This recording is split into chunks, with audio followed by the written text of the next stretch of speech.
load. Might as well. Why not? Doesn't matter. This guy is angry because he was told he had to pay for parking.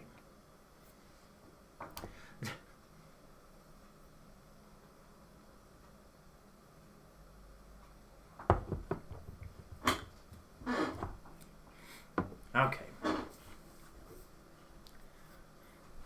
We are going to gather up some pages. Or no, I was reading pages. Lore books.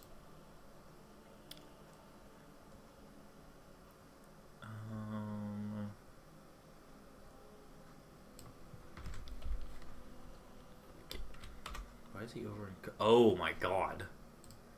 Oh, well, that explains everything then. Well, let's do a TGM right quick. Go to the Hall of Literature. Gather up some books.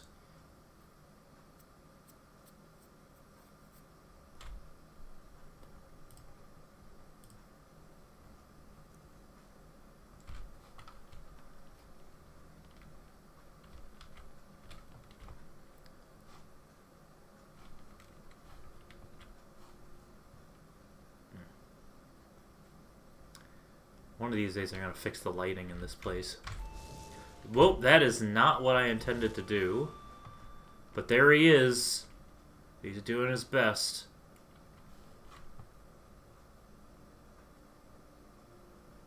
Is he oh, he's wearing Skulltula chitin armor. And he has a crossbow, which is cool. Not what I intended at all.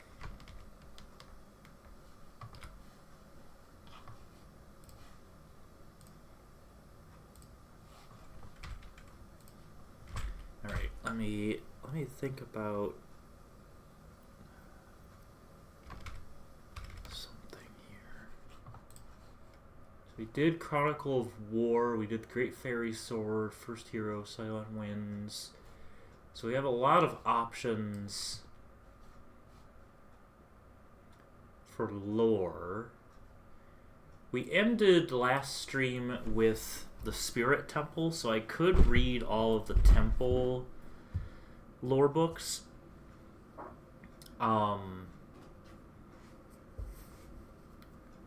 There's also poetry. We could probably just throw caution to the wind. Whew. Let's see, I'll just start with the temples. I'll just read the temples. Hello, Xavier is late, as usual. I think Xavier might be the first person here. Oh.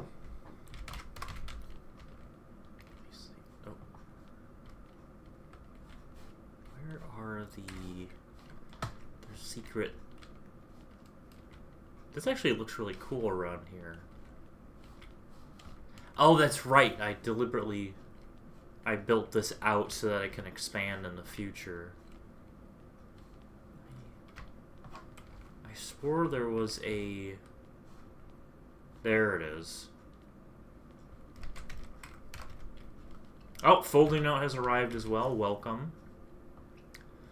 There's a debug chest. It does, yeah, it did look like a Duke Nukem level. I mean, this is pretty substantial right here. I could just use this. It's not a very interesting background, a giant cube. But I'm gonna... Let me grab...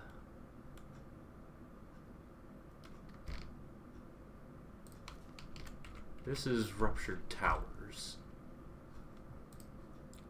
So... Let me get all the...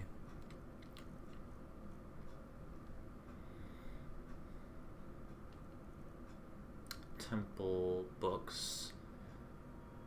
This is one of them. think this is this... Huh. It's odd that there are two different versions of that. So I'll grab that.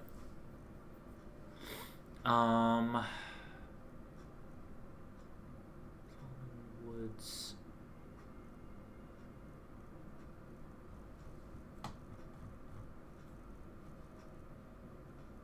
Oh yeah, there's Ganon too. I don't know where Ganon and the hero is found. I don't know if that's implemented yet. I'm gonna make a note of that. Ganon and the hero location. Let's do... Nope, I didn't mean to do that. I'll take these. Gerudo poem needs to be translated, so we're not doing that. Hero's Prayer we already did. Hilda is another one that we could do if we have time.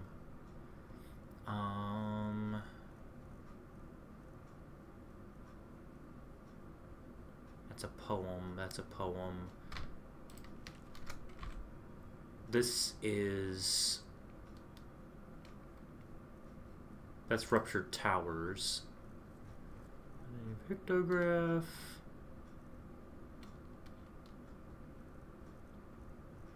Oh, I just realized they might not even be in here.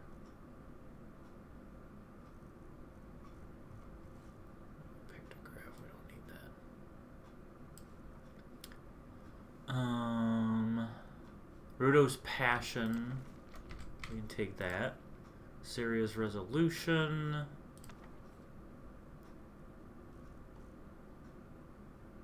Baru's Prayer. Oh. That is not relevant. Just giving people time to arrive. Silent Songs, where is that? Oh, okay. Spellbook. So we got forest, we got water, we have fire.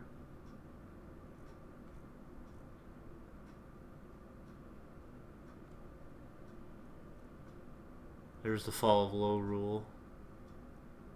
First Hero, Haunted Palace. Scouring of Kokiri Forest.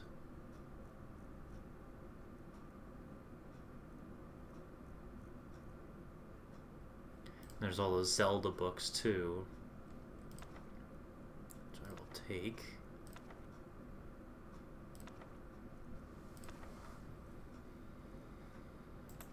Nope, didn't mean to grab that one. Alright, so... Yeah, Zelda's Wrath is the Spirit Temple book. Shadow Temple. I don't think there is an Impa one. There is not an Impa book. Okay, so I think we have them all. Okay. So I'll just start reading the lore. I'll find a better spot. We'll check out that Duke Nukem level again.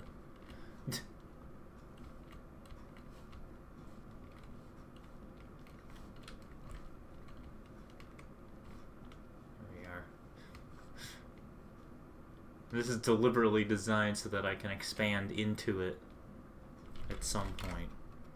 Alright, let's go to the Forest Temple. Have that as a nice background.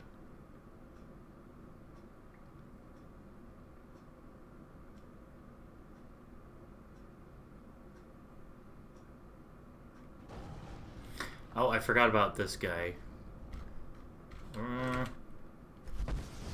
Okay, that's better. Okay, so I'm just gonna start with Saria's Resolution. I'll read that. I'll read Darunia's Folly. I'll read Ruto's Passion. I'll read Zelda's Wrath, which is from Naburu's perspective. I'm also... I had a sore throat for, like, the whole week. And it was just sore throat, sore throat, sore throat. And I was just like, okay. And then last night, it just suddenly turned into, like, a head cold. Just out of nowhere. So, forgive the sniffles. Okay. That I don't need. Alright, so let's do Saria's resolution. We'll do Forest Temple, Fire Temple, Water Temple, and then move on from there. Okay. Saria's resolution. I don't think it's COVID. I hope so. I already had that like a month or two ago. The fact that it lasted so long before turning into like a head cold, and it's really mild. It's super mild. So hopefully tomorrow will be even better. It was worse this morning. The worst it was last night.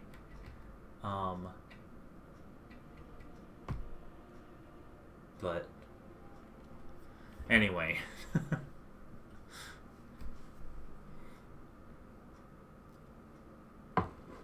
Okay. I will read this book for Relics of Hyrule Storytime, and then we'll do our thing. Okay.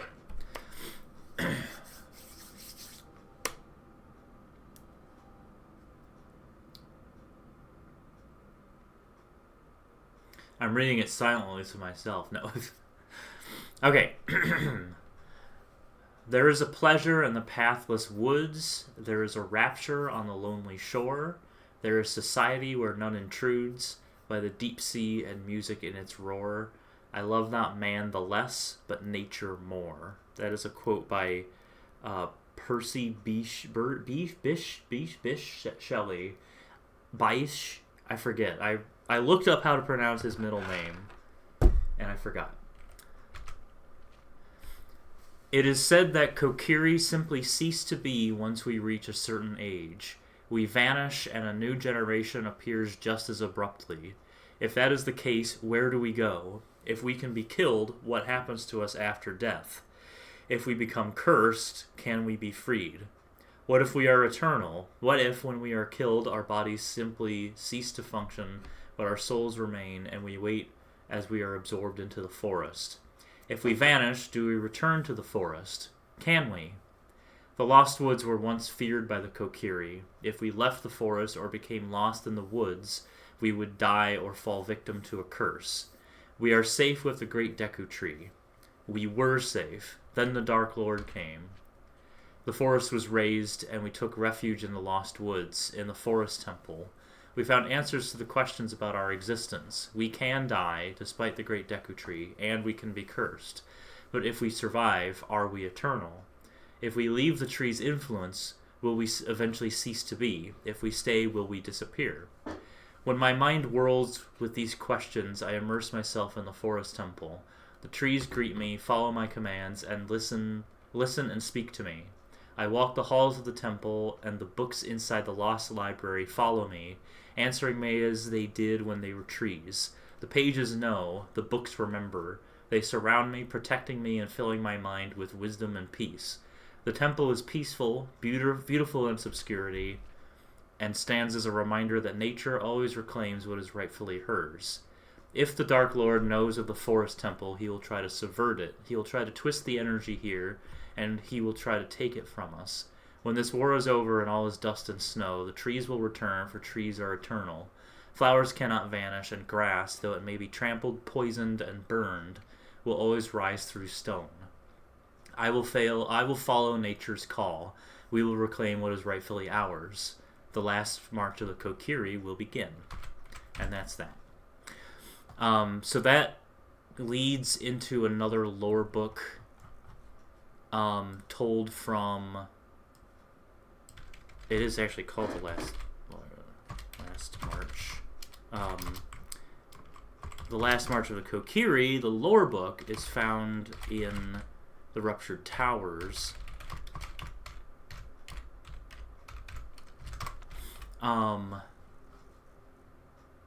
And it's written from the perspective of the Heroes of Winds. Hero of Winds. I already said that. The Hero of Winds. I think I said the Heroes of Winds. So I'll read this since it's related. It kind of leans right into it.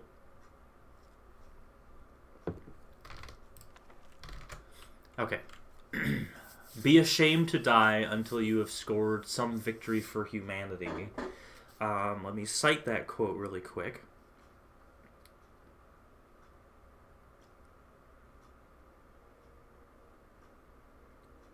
Be ashamed to die. Quote, Horace Mann.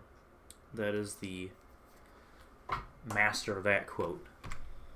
So this is written from the perspective of the Hero of Winds.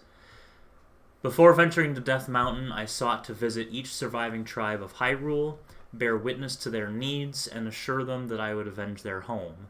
As I ventured toward Kokiri Forest, I saw the light of a few campfires on the edge of the Lost Woods. Through my telescope, I saw minions of the Dark Army felling trees and using the wood of Kokiri Forest to construct siege machines and weapons. I decided to set camp and wait until they dispersed. I thought I heard deep-toned groaning, creaking sounds from within the Lost Woods. The army did not disperse. After a few nights, a large camp was set up of bokoblins, moblins, and lizalfos crafting weapons. I was unnerved by the sheer number of monsters and decided to slip away to report their position to the first Hylian army I could find. I stopped when I saw trees farthest from the Dark Army shake. I hid myself and soon witnessed a giant creature of wood and leaves emerge from the forest. It greatly resembled a tree, but with hands and arms and legs of wood. It was followed by smaller person-sized creatures of the same appearance. Several Stalfos covered in moss emerged from the forest as well, each carrying a wooden shield engraved with a glowing red spiral. The throng of unusual creatures slowly approached the camp of minions, walking over the charred and ashen earth, the felled trees and rotting stumps. My heart sank as I feared the monsters sought to join the Dark Army, but soon the trees themselves begin to move. That is actually a typo.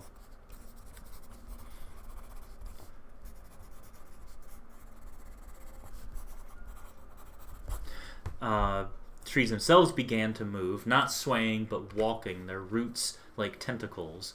I aimed my telescope at the creature leading the march, and in its branches I saw a girl with green hair calmly perched. Her skin seemed to glow white in the moonlight, and yet she was almost impossible to see. The head creature approached the tent and stoically crushed it under its gnarled foot. It reached down and plucked a fleeing moblin, tossing it away.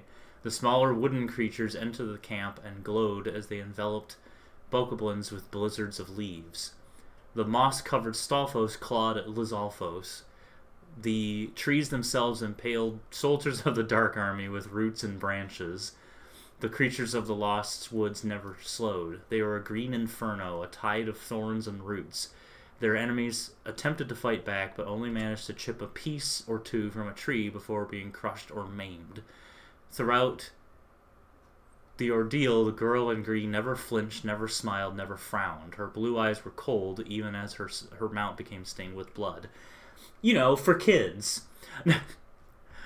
I was overwhelmed with fear and crept away from the scene. As I turned from my camp, I was met by a Stalfos. I backed away.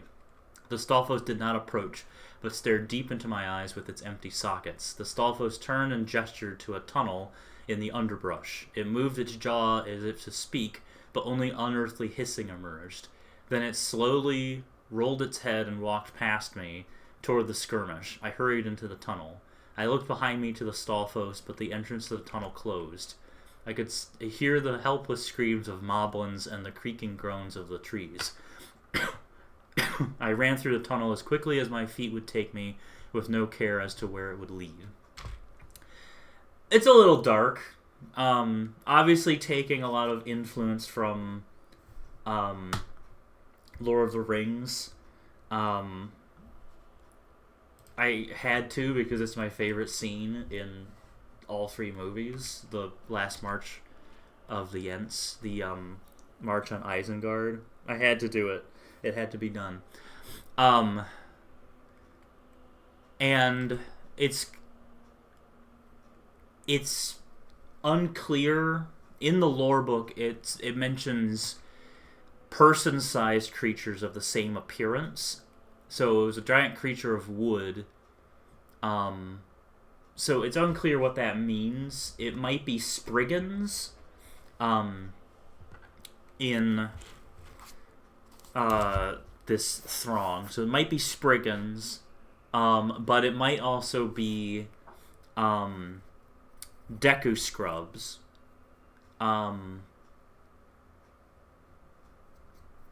So it's open to interpretation. I might tweak it a little bit so that it more strongly implies that it's Deku Scrubs, but I don't need to. I don't want to revise anything that doesn't need revision.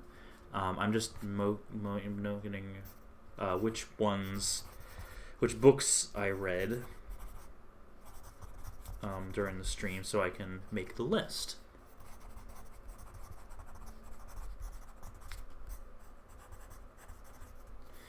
Okay, so that's like Forest Temple, and then that one kind of extends from it. So let's do Fire Temple, so that we Darunia's Folly. This is actually transcribed from... Actually, you know what?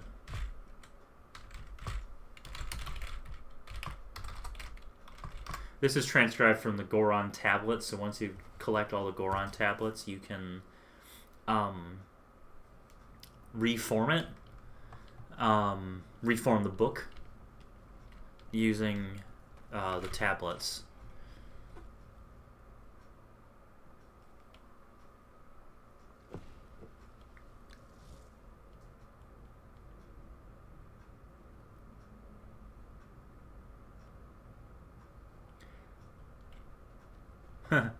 In my last Skyrim gameplay stream, this hadn't formed into lava yet. That is something that another thing I want to tweak. The blue glow up there. I want to make it red, but anyway, I digress. Let's climb on here and have this as our backdrop. Darunia's Folly. This one's kind of short. This war has raged for immeasurable time, but Hylian's soldiers can be comforted, for Goron steel and Goron craftsmanship support them. Our brothers at the edge of war will not fail, for Goron hands are holding them up. Our mines are rich with ore, even after some feared the caves would be depleted. There's always more material in the earth. The good earth can provide for everyone, well past the end of any war.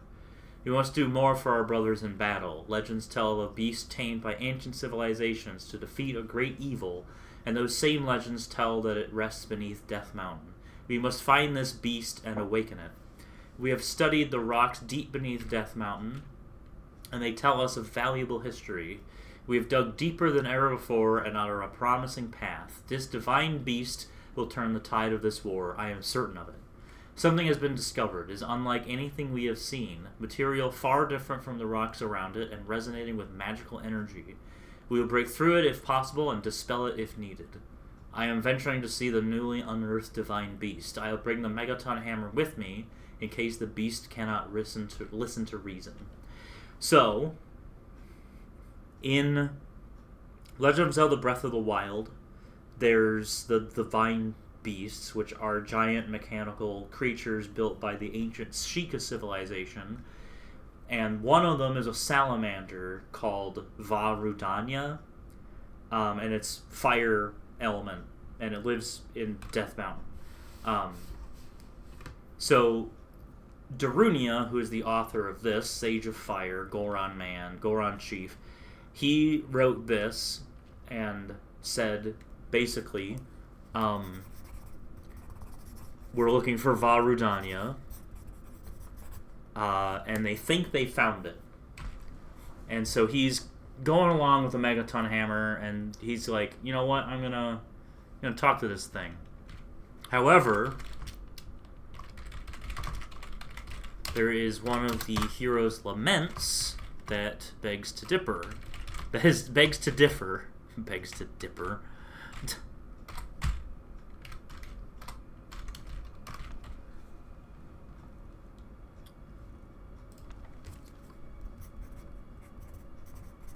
So this is found in the Ruptured Tower's Fear. So I'm kind of doing the Ruptured Tower's lore out of order, because Last March of the Kokiri is found in the last Ruptured Tower, Rage.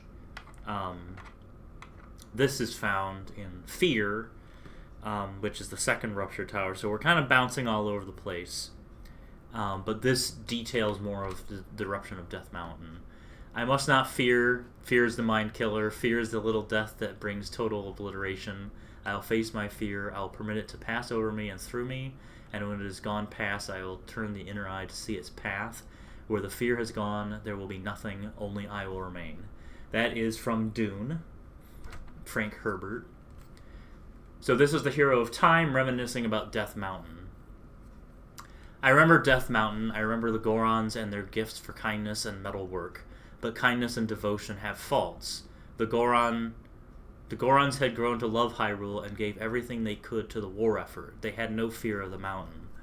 The faults is an unintentional pun. They feared the Dark Lord and loved Hyrule. As the war raged, their wisdom and knowledge of the mountain became clouded by their devotion. They became desperate to help. In their efforts, the Gorons dug too greedily and too deep and unearthed something of shadow and flame deep within Death Mountain. Also a reference to Lord of the Rings. Darunia, the leader of the Gorons, ventured into the Fire Temple to retrieve the Megaton Hammer, hoping it would help him defeat the creature, as it had proved useful against Volvagia. Darunia failed. The Gorons of Death Mountain were slaughtered, if not by what they awoke, then by the mountain's blood. The ash covered the sky, and the days became black as night. The trees, like torches, blazed with light. And as a reference, the Gorons who survived fought what they woke and failed. The creature descended the mountain into Kakariko Village. The Dark Lord had caught wind of the beast and came to Kakariko Village to tame it. It would not be tamed. It fled the village, scarring the land at its travels. Ganon's rage was endless, but he spared the village. Had he not arrived, the village would be left in ruin. Even so, had the Dark Lord ventured further into the village, the hidden and wounded soldiers and broken families would have been discovered. Perhaps he wanted them to suffer. The village had retained the Mask of Truth, which had become one of the last threads of guidance in the kingdom's decline. The mask's gaze was short. The Gossip Stones only knew of the past and present, so were used to detect Ganon's army, and where I was, if anywhere. While rudimentary in their use, the Gossip Stones would be dangerous in Ganon's hands, and Hyrule would have died more quickly. So there's kind of a broad stroke there. One is sort of an extension of the lore book we just read, Darunia's Folly, and talking about what actually happened. It was definitely not Vah Rudania, but it could have been, but it wasn't. Because it says shadow and flame. So there's more to be discovered of like who or what it actually was that destroyed Death Mountain, or what the Gorons uncovered. So something about the Fire Temple, since this is a lore discussion stream, the idea is Death Mountain erupted, and Kakariko Village was mostly okay, except for the Black Beast, as it is called, entered. So here's some lore tidbits in the Fire Temple based on those two books. So if you come over here, this is something. It is very obviously some sort of claw or hand coming out of the solidified lava. And a lot of people have correctly guessed what this is supposed to be. So what I'm going to do, let me see. I'm going to switch this to something. Hang on. Let me do that. So I want to compare this to an image.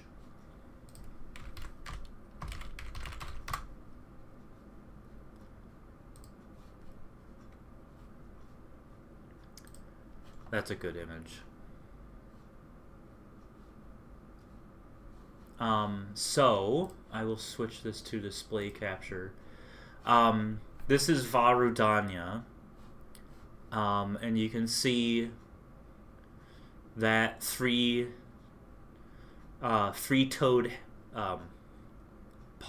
hand thing. We're going to switch back to the window. I'll close that. And then you can see this thing. So that is meant to be reminiscent of Varudanya. So the implication is that Varudanya is currently under this lava. And if you look at this, what I'm actually standing on, this little platform, it looks like part of Varudanya as well, because there's those like circular parts. So this is heavily implied to be Varudanya underneath the lava. And the big question is, will we ever see it? And my answer is, maybe.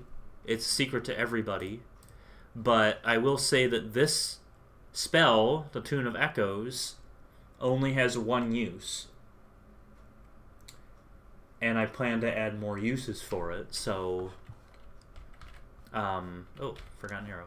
That, the fact that the Goron Forge, you can change it to lava. I have ideas. I have plans. So this is meant to be the caldera of Death Mountain that we're standing in right now. And all of this lava is cooled, so it's essentially an extinct volcano. So this is essentially a lava tube, and if you look at the map of the Fire Temple, this lava tube goes all the way straight through it. So the idea is there was a weak spot in the ground, and this lava tube spewed out of the caldera when Death Mountain erupted, and just drove its way straight through the temple. So the way I made this temple was I structured all of these rooms, and then just drove that hallway through it. This hallway straight through, and just built around it so that it would house the lava tube. And then the lava tube ends right here. And then there's a branch off to Volcanic Passage. So Volcanic Passage extends further down and actually connects to another part of the lava tube. So there's some design insight there. So let's go to the Water Temple.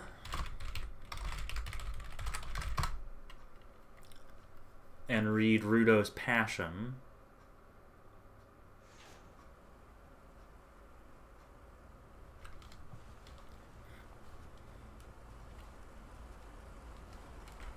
Actually, probably... Let's do Water Temple Forge.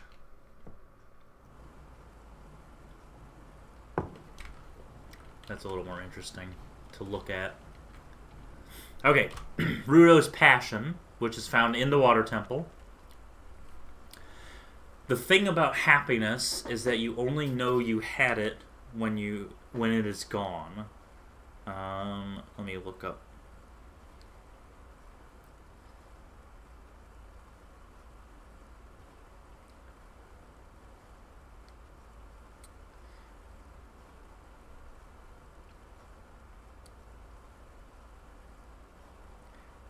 It looks like it's from Fallout 4. Yeah, that's from Fallout 4. Okay.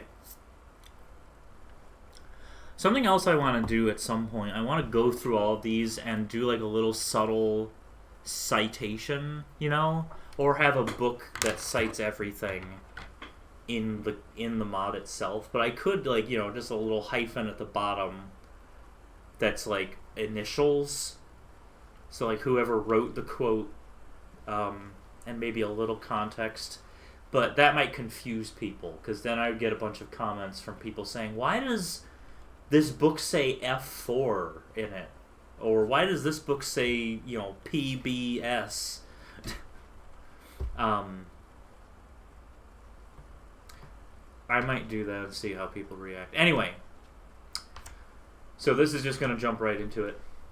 Ah, Ruto. It was written from Ruto's perspective. Ah, Ruto. Ruto's the Sage of Water. She's a Zora. She's a fish person. Okay. Ah, Ruto. How is Hyrule Castle? How is Queen Zelda?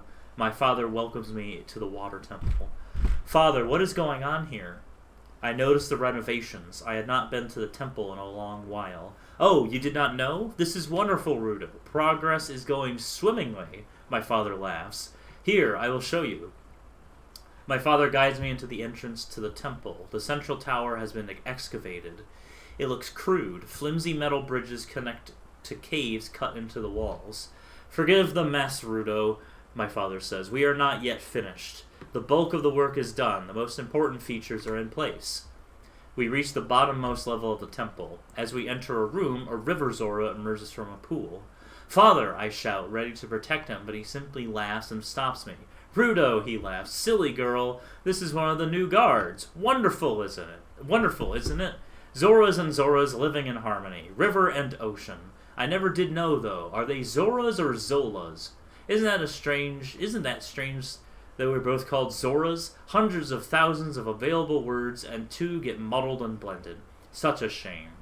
I am horrified. The River Zora looks miserable, unwell, too sick to be angry. Something terribly has gone wrong. Something terribly wrong has happened. Father, he is ill, I say, too afraid to approach the River Zora. Oh, he's fine, just getting used to the water. Come, Ruto, there's more to see. Back in, you, he snaps at the River Zora, who winces and reluctantly turns to its pool. Father, I do not like this. Shh, Ruto, behold, he has taken me to another room. It is frigid. Mist flows through it. Ice hangs from the ceiling. The room has two pumps. One is active, one is not. My father approaches the inactive pump. Watch! He turns the valve. The pump hisses. The mist grows thicker, the room colder. Father, I say, what have you done? Ruto, it's wonderful. Hello? Oh. Whoa, come on. This pump reroutes the magical liquid we used to power the forge to give pressure. We made it colder. We put it under more pressure. It is the answer to our prayers. Nehru blesses us. We will survive this war. We will live through this. Father, come, Ruto, I will show you. He pulls me to another room. Giant gears. An endless pit. Cells. This is our salvation, Ruto. We will save ourselves. Father, no. I say, this is terrible. Ruto, this is what your mother needed. This would have saved her, preserved her, and this is how I will remember you. Surrounded by winter, forever young, forever beautiful. That's actually a reference to Batman. He caresses my face. I tremble, not from cold, but from fear. I will leave you to my work. I will leave you to your work, Father. I murmur. Ah, yes, much work to be done. He hurries away. This needs to stop. How can we be so blind? What are we doing? This needs to stop, but it cannot stop.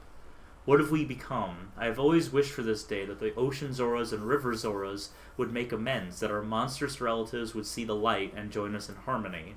But we are not harmonious. We trick them. We enslave them.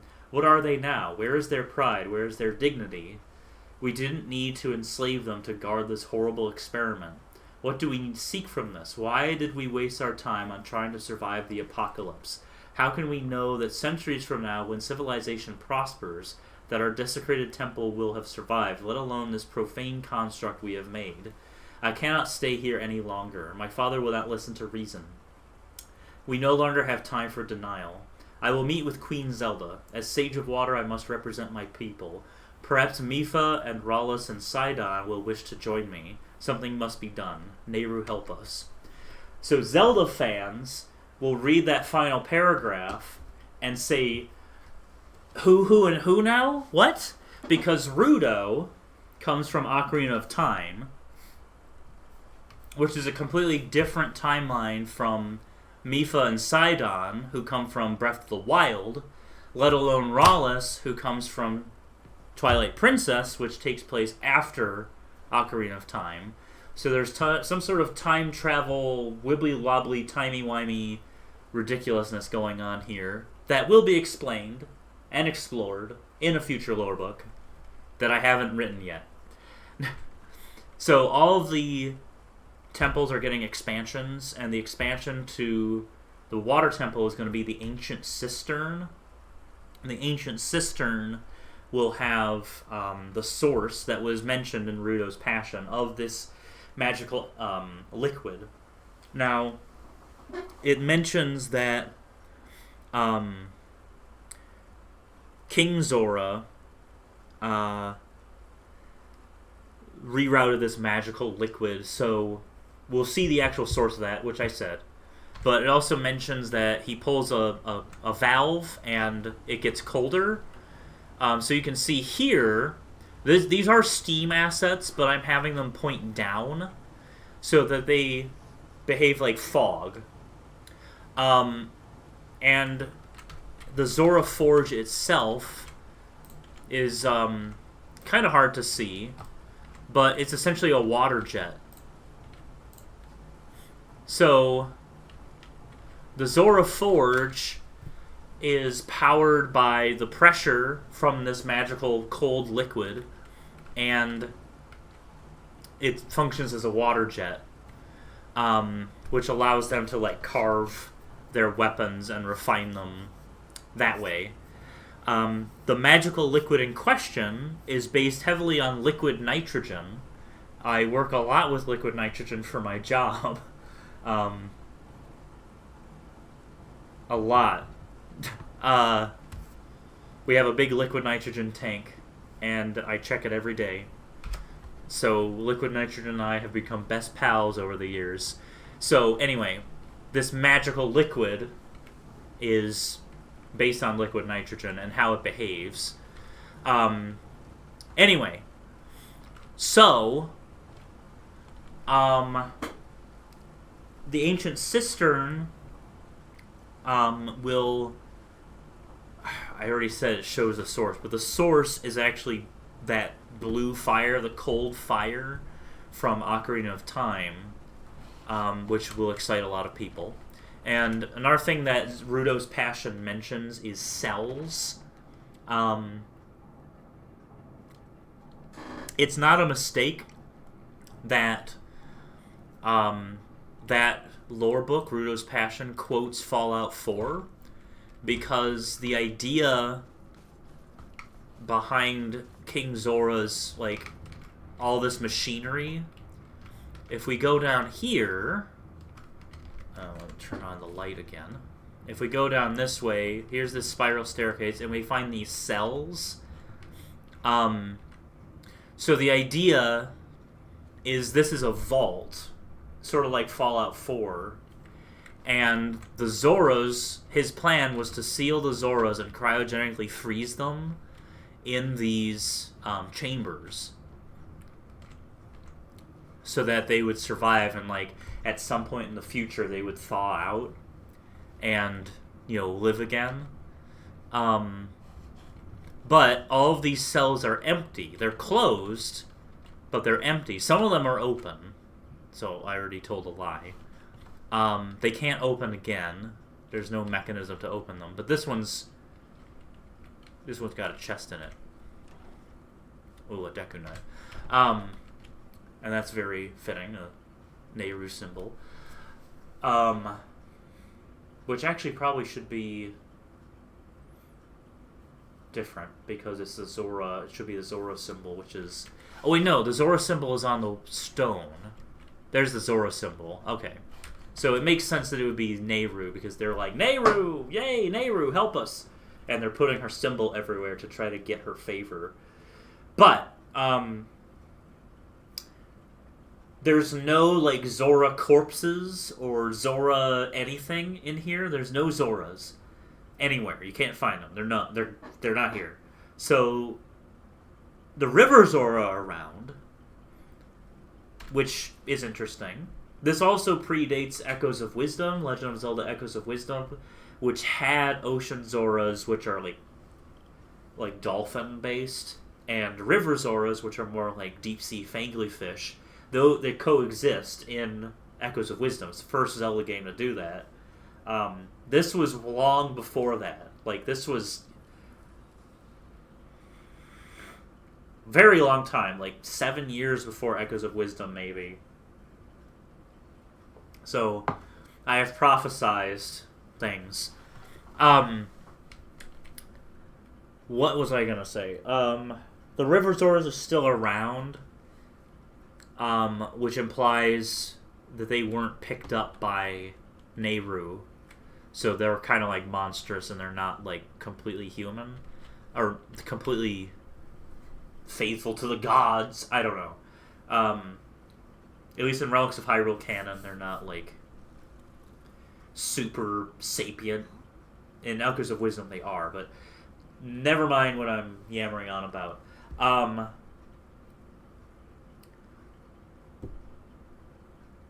What was I going to say? River Zora. Oh, the fact that there. The fact that there are no Zoras present in here. There's no evidence of them ever being in here. Implies two different things. One is they all ran away, which is definitely possible. But the other option is something that is heavily implied in a lot of the lore. For Relics of Hyrule, and that's when Triforce was shattered. Last Storytime stream, I read All Things End, which was the Hero of Winds chronicling the end of days, when there's this bright light and this cleansing. So there's also Wisdom, Power, and Emotion, which I'll read at some point. That's like a very important lore book. If we have time, I might read that this stream. But there's a lot of different lore books that imply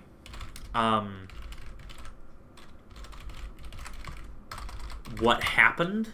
Because at the end of everything, Zelda shatters the Triforce. Spoilers. And something happens. So, in all of these cases where, oh my god, that was terrifying. these two people walking toward me with those masks. In every case where there's the Triforce that chronicles the Triforce being exploded, in all of those cases, one of the golden goddesses comes in. Or somebody comes in, and scoops them up. So, it's implied that Zelda cleansed Hyrule, wiped out all life and everything. But the golden goddesses came in and scooped up all the people who were faithful to them. So Zelda essentially triggered a rapture. Now, that has been heavily implied for a very long time. You be quiet over there. Here, I'll kill that Keese if it makes you so unhappy.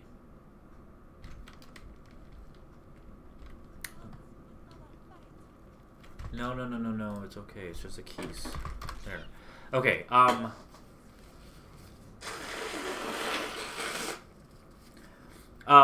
this is lore that's heavily implied, but has never been explicitly stated. There's another lore book that I'm working on that will be debuting at some point. I don't know when, but it'll debut at some point.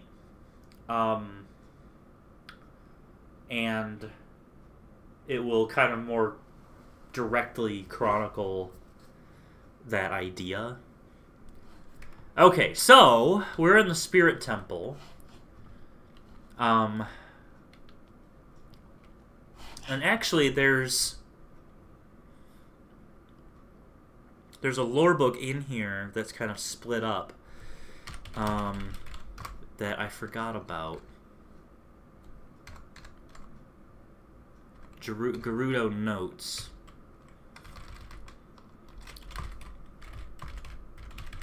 So I'll read these Gerudo Notes, and then I'll read Zelda's Wrath, which is the Spirit Temple lore book. OB5, ODB, 4D, 4E, 4F. There's no 4G, so it goes straight to 5A. Nope. I just accidentally added a keys to my inventory. 4F, it's 5-3, my mistake. How the heck? There's no way. No, it's not in there. No, okay. It's not actually in my inventory. Okay, so let's read the Gerudo Chronicles. Gerudo Note 1.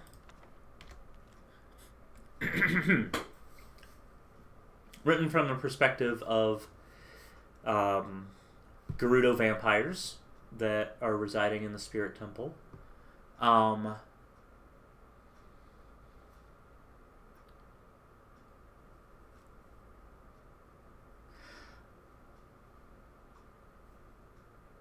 Okay. Some of us wept when we unearthed the Spirit Temple. We have such vivid memories of it and have longed to return to it. Now we have proof of our memories, of our past. The temple has not been treated kindly by time, but we will rebuild it. These cursed forms bring great mobility to us, and we are able to work without being disturbed by the Forsworn and Hagravens recruited to excavate Sand God Passage. I am proud of my sisters, but I still have a nagging doubt. Are we justified in what we are doing, or are we pursuing are we pursuing an imagined past, unearthing and repairing what should have been forgotten? Should we accept change, ignore the past and let it die, or should we make use of our curse and the time that was given to us with seasons unending?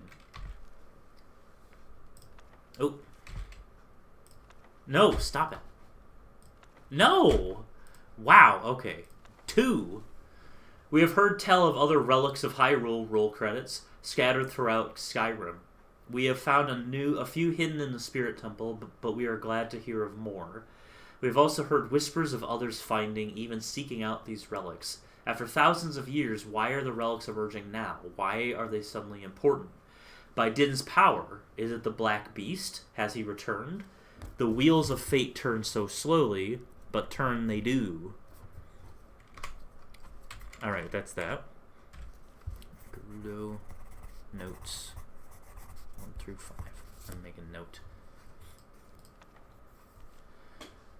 Gerudo, a resilient desert flower facing the sun's gaze. A Gerudo grows brilliant while others fade. What have we become? It is fitting that the statue is rubble. So the statue that they're talking about is right in here.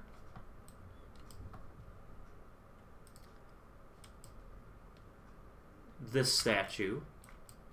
So you can kind of see, it's really hard to see because of the light, but you can kind of see this shape of a head right there. And there's also a sword right here. There's the pommel of the sword. So, in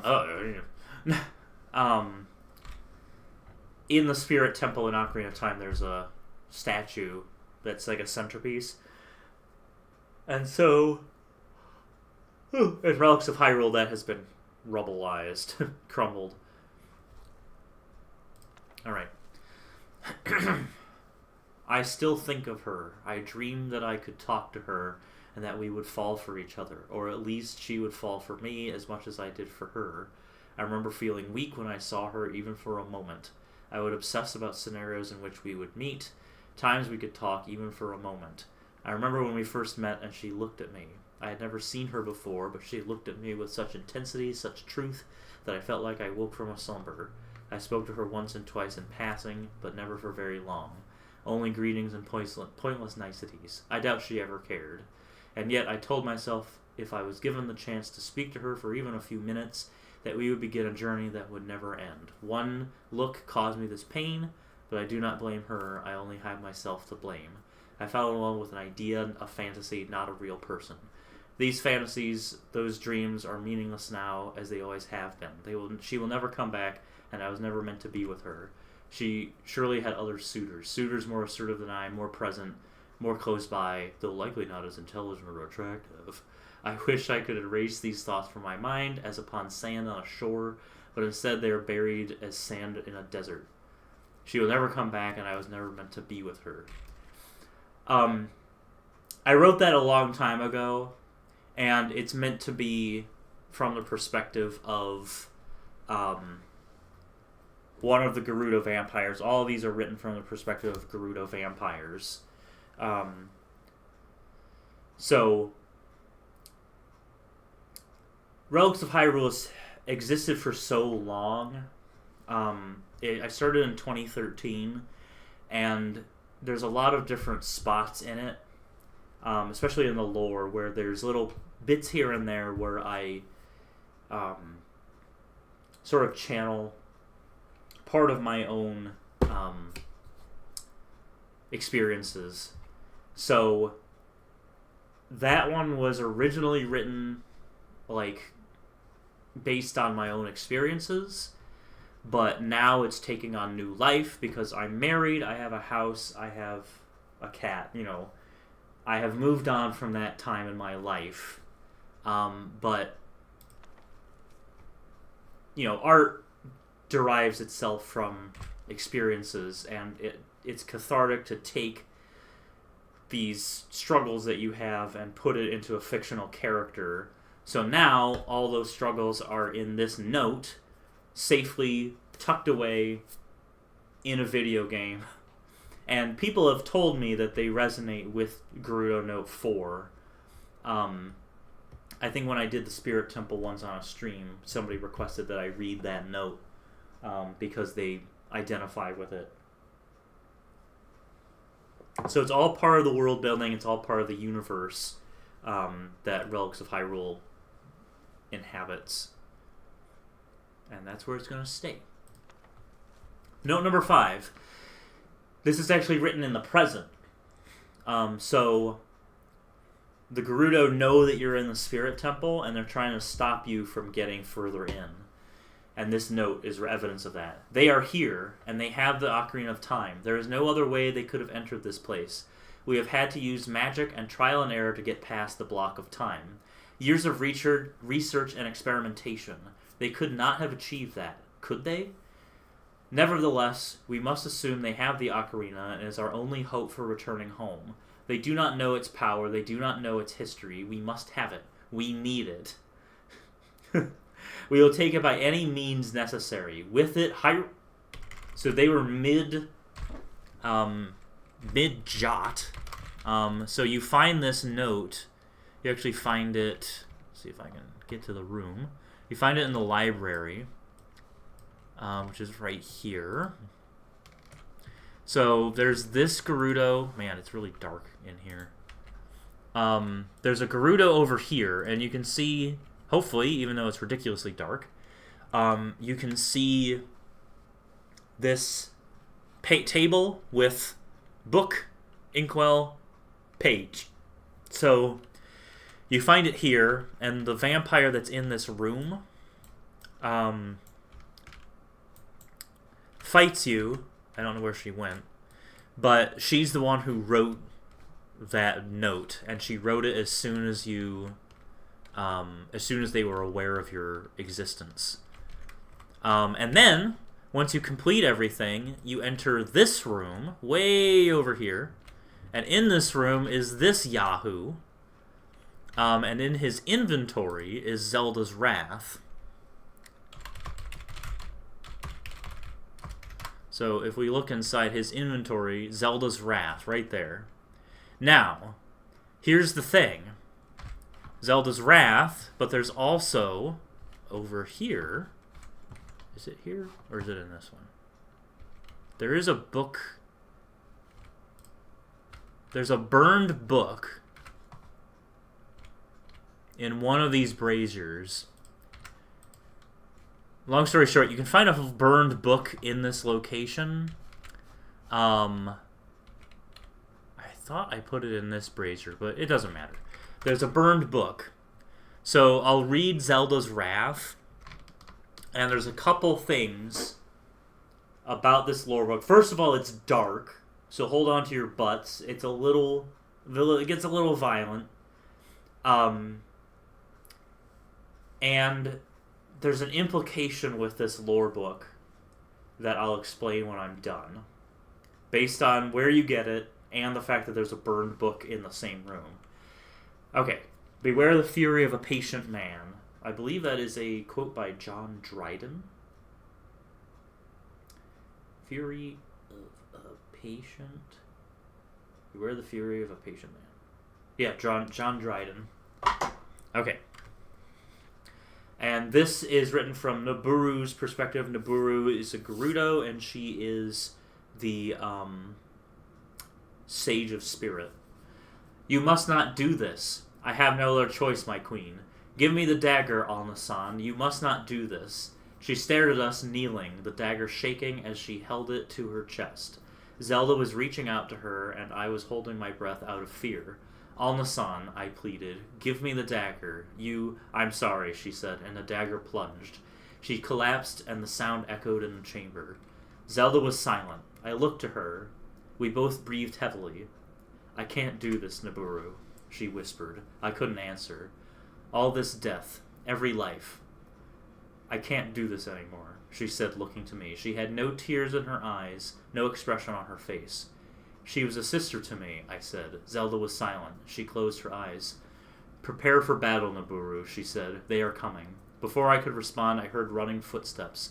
I turned to face the entrance to the chamber and saw a dozen or so Gerudo warriors enter and stand in formation. Once the last of them arrived, 2 old women entered, the witches. Ah, what have we here, Kotake, one of them said. Goodness me, it's the Queen of Hyrule, Kume, the other cackled. I see a young lady with her, Kume said. You do? I see a corpse. Kotake snarled. Zelda did not turn to face the witches. She raised her head and looked to the ceiling, her eyes closed. What do you have to say for yourself, Princess? Kotake said mockingly. Yes, you have killed one of our own. The king will be displeased, Kume added. Side note, the king is Ganondorf, who is a bad man. He's also Kume and Kotake's son. Adopted son. It's weird. Anyway. But, there's lore in Ocarina of Time that they're twin witches, and they, raised him. So they're, Hitler's mother, if Hitler's mother was also evil. Anyway. Oh, and you have Naburu with you, Kotake said. I am disappointed. All of Gerudo to be a traitor. Poor Naburu, Kume said. You lie, I said. Zelda did not kill her. Naburu, Zelda sighed. You have no proof. This is unjust, unfair. Zelda bowed her head. Naburu, she sighed. Please. I stopped speaking, but glared at the witches. What should we do, Kume? Kotake asked. The king would want to see her. Kume replied. Pumpkin is exploring. That's not in there. Dead or alive? Kotake inquired. Dead, certainly, Kume said, nodding decisively. Naburu too? Naburu too. The witches motioned for their warriors to attack. Zelda turned to face them. Her expression was neutral and empty. I'm sorry, she said emotionlessly. The first Gerudo to swing at her was dodged. Another Gerudo swung and Zelda blocked her blade. I was challenged by a pair of warriors and fought for my life. My fight brought me away from Zelda. From where I fought, I saw 8 more Warriors surround her, ready to charge when the two actively fighting her were dispatched. The witches took to the air and hovered over her, spells ready. As the 8 warriors charged from around her and as spells volleyed from above, a gust of wind exploded from her, and the 8 warriors were thrown to the ground.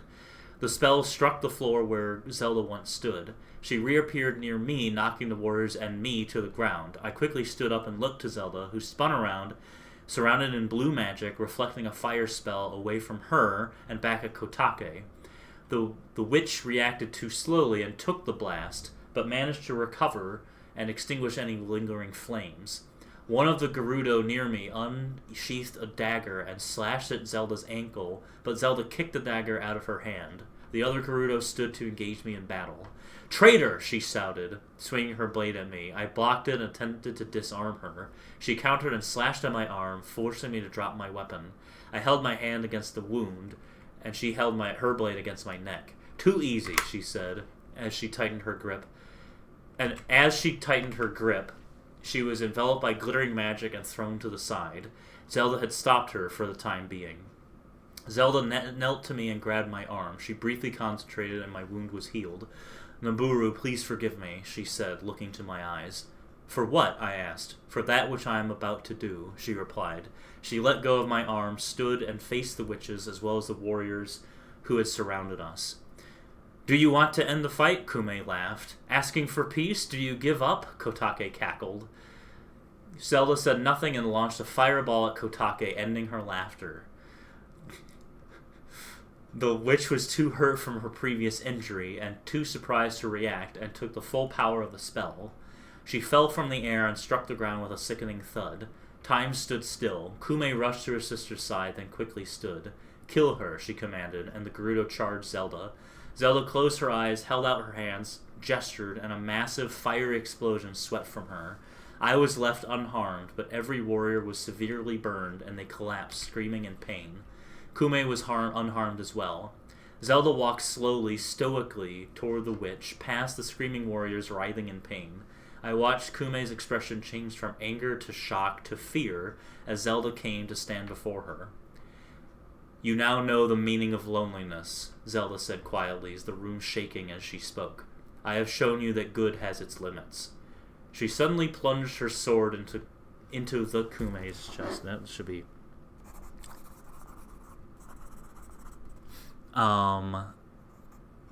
sword into the... It should say the witch's chest or something like that. Okay, the witch's chest. The witch cried out in pain. "As you spend your last moments alone," Zelda said calmly, "listen to the sounds of your dying daughters and think about the life you had. How long were you hateful? How long were you angry? Why were you so committed to hate and death and suffering when the horizon was darkening, the path was ending, and everyone's tale was coming to a close?" Kume choked. Blood had soaked Zelda's hand and her dress, but she was still expressionless. "I am sorry," Kume whispered. I don't want to die. No one does." Zelda replied. She kneeled to look Kume in her eyes. Tears streamed down the witch's face as she looked at Zelda. Zelda put her hand to the witch's face, then moved her arm around her neck in an embrace, and her mouth close to the witch's ear. "I forgive you," she whispered, and then quickly twisted her sword. Kume let out a peaceful sigh and died. Zelda waited a moment, then drew her sword from Kume's chest. She stood and turned to Kotake's corpse. She kneeled and placed her hand on Kotake's forehead, bowing her head in prayer. Then she stood and faced the Gerudo warriors on the ground, some still writhing, others unconscious. Kume's blood dripped from her sword. She went to each soldier and healed them of their wounds, erasing their burns and dissolving their pain. "If you value this world," Zelda announced, "you will join me. Only I can save it." The soldiers stood one by one and followed Zelda to me. I stared at her, shocked, confused, and terrified. She looked at me with solemn eyes.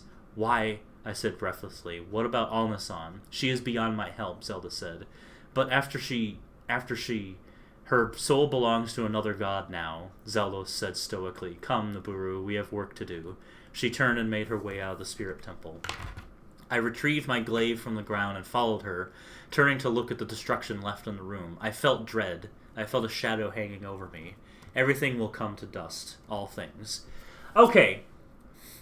So Zelda's Wrath is a little much.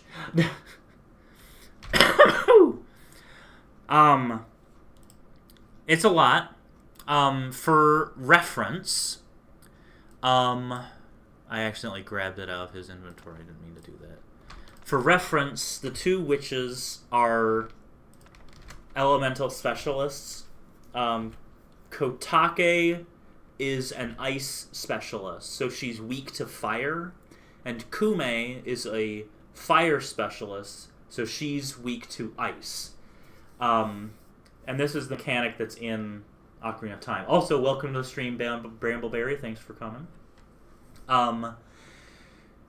This book is deliberately ambiguous because you find it in a Yiga Blade Master's inventory. He's standing in front of the chest that holds the hero's glass armor. The chest is open. He killed a Gerudo vampire to get here, and he's standing here with his arms folded. So he's contemplating this chest. So the question is, there's also a burned book in the room somewhere. I forget where it is. I could have sworn that it was in this brazier. Maybe it fell. It doesn't matter. There's a burned book in this room somewhere. So the question is whether Zelda's Wrath is actually true. Because it's held by a Yiga Blade Master. So was he in the midst of switching it? Or was he removing it? Or was he about to add it to the chest? Is there another version of Zelda's Wrath that isn't quite as dark? Is the burned book that version of Zelda's Wrath? Because the whole point of the Yiga in Relics of Hyrule is that they are revisionist historians. They want to control history, and by controlling history and spreading disinformation, they can wield the Relics of Hyrule and, take over the world or whatever. Sow discord, chaos, that kind of thing.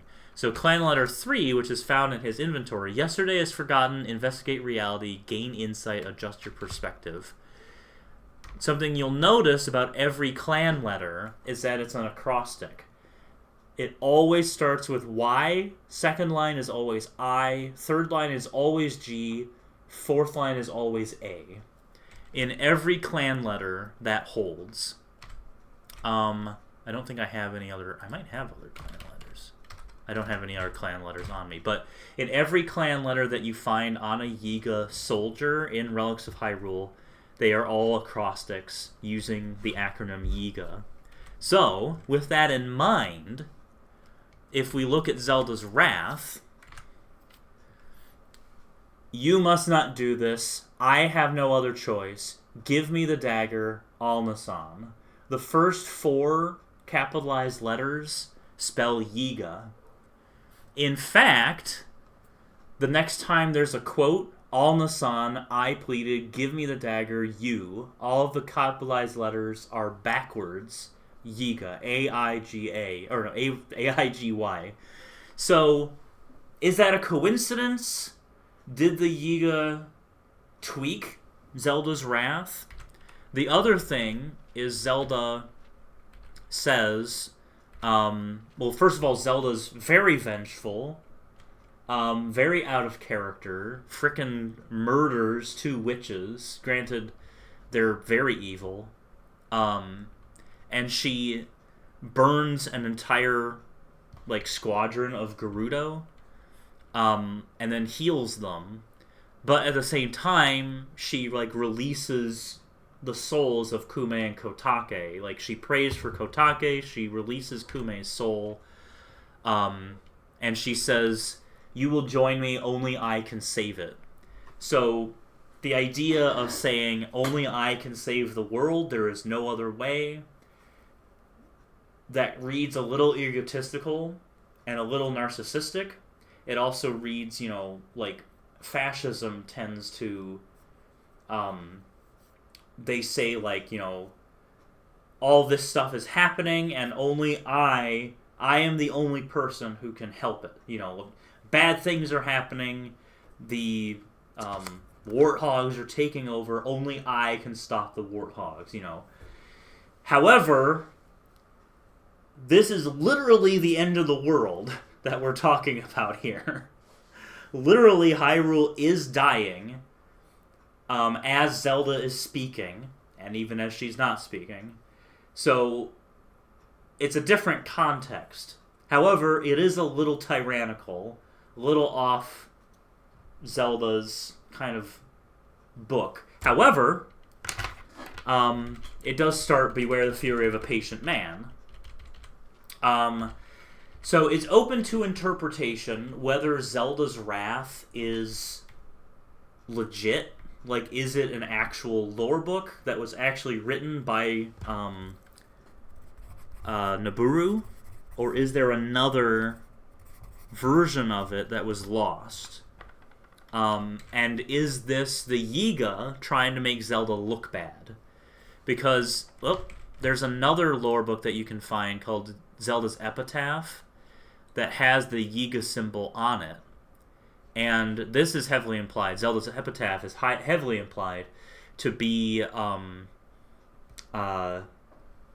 fake. That the Yiga wrote it and tried to make Zelda, tried to confuse you as to who Zelda was.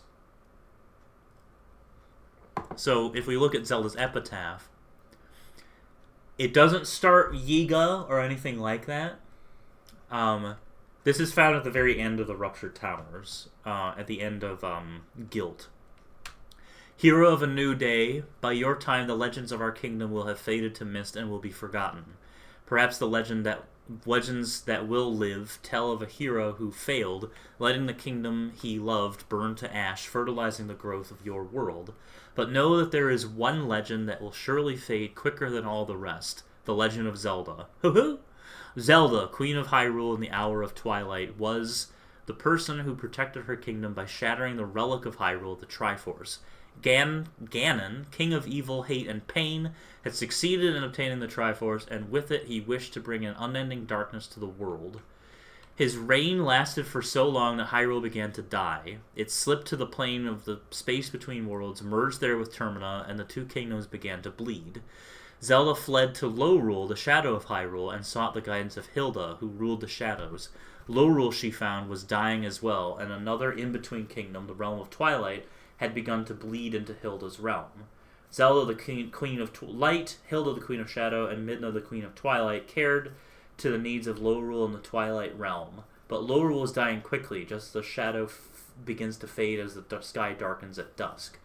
Ganon had discovered Lorule, and with his army raised the kingdom to seize its Triforce. Hilda begged Zelda to preserve artifacts from Lorule to keep its memory intact. Zelda kept what she could, stored within the Twilight realm. As Lorule burned, Midna and Zelda made their final plans. They returned to Hyrule and found that time was bleeding. Hyrule's past and futures rippled and curved on each other.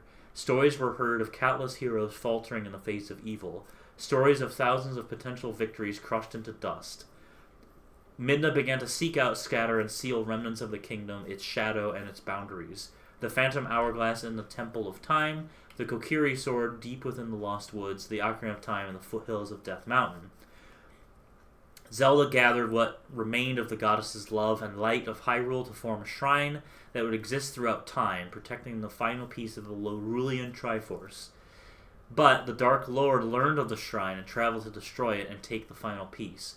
He and Zelda fought a short battle with Ganon as the victor. His pride overwhelmed him as he forced the piece from Zelda's hands. The two Triforces took physical form, with the Hylian Triforce above the Lorulean Triforce, shining brighter than the sun. Ganon's pride was his undoing. He was overcome by his triumph, by the majesty of the twin sigils, that he failed to notice that Zelda had quickly, silently reached out and touch the Lorulian Triforce. Gods of the Triforce, she prayed, let Hyrule die, shatter the Triforces once more, so that they may never be used to harm Hyrule ever again. Let us die, for a life fully finished is better than to be undead. The Triforces exploded, and Hyrule burned around the scattered shards. Zelda gave Hyrule a gift by letting it die. Your world grew from its ashes, but there are still burning coals yet to be collected. The Triforce is waiting. You must open your eyes if you wish to know the truth. Ganon, Zelda, Link, Hyrule. All is not what it seems. And that's the acronym, YIGA. Also, this lore book is contradicted by several other lore books. And when you find the Lolian Triforce, it's Lolian, it's not Lorulian. So, Midna's accounts contradict this lore book. Hilda's accounts contradict this lore book. Ganon's account contradicts this lore book. So I'll read the rest of these. I still have some time. I'm going to get wisdom. Do I have wisdom, power, and emotion? So I'll read wisdom, power, and emotion, and then I'll go back to Zelda's Zelda's stuff.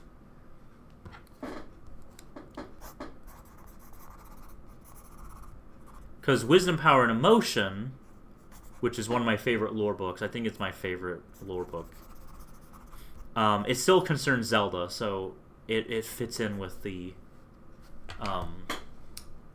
what's going on. This is written from Ganon's perspective. And this is found in one of Ganon's dungeons, so it's not, like, affected by the Yiga. Many live that deserve death, and some that die deserve life. Can you give it to them? Then do not be too eager to deal out death and judgment, for even the very wise cannot see all ends. That's a quote, Lord of the Rings, Gandalf.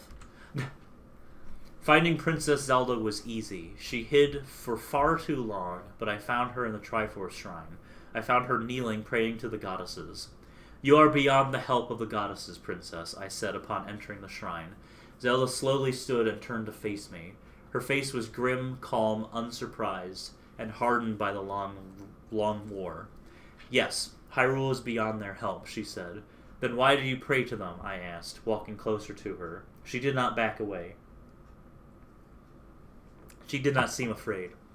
I pray because they need to know that I am still here. They need hope as much as I do. I pray for their sake, not for my own. I stopped, a distance of 5 steps between us, and asked, They cannot see the destruction their folly has wrought?